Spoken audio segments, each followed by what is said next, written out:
بسم اللہ الرحمن الرحیم۔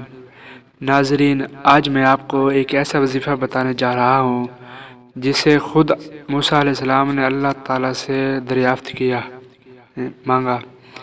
ہمارے حضور سراپا نور مصطفیٰ کریم صلی اللہ تعالیٰ علیہ وآلہ وسلم نے ارشاد فرمایا کہ حضرت موسیٰ علیہ السلام نے اللہ تعالیٰ سے عرض کی، یا باری تعالیٰ، مجھے کوئی ایسا وظیفہ بتا دیں کہ میں اس میں تجھے یاد کروں۔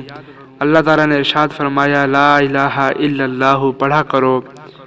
حضرت موسیٰ علیہ السلام نے عرض کی، یا اللہ تعالیٰ، تیرے بے شمار بندے لا الہ الا اللہ پڑھتے ہیں، تو اللہ تعالیٰ نے فرمایا، لا الہ الا اللہ پڑھا کرو۔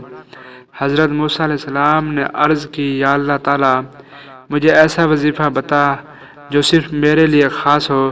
تو اللہ تعالیٰ نے فرمایا، اے موسیٰ، اگر ساتوں آسمان اور ساتوں زمین ترازو کے ایک پلڑے میں تجھے رکھا جائے اور لا الہ الا اللہ دوسرے پلڑے میں رکھا جائے، تو لا الہ الا اللہ جس پلڑے میں رکھا جائے گا وہ پلڑا بھاری ہوگا اور وزن دار ہو جائے گا۔ ناظرین، اس حدیث شریف سے معلوم ہوا کہ اللہ تعالیٰ کا نام کائنات کے ساری چیزوں سے بھاری اور وزن دار ہے۔ آپ بھی اللہ تعالیٰ کے نام کے ورد کیا کریں۔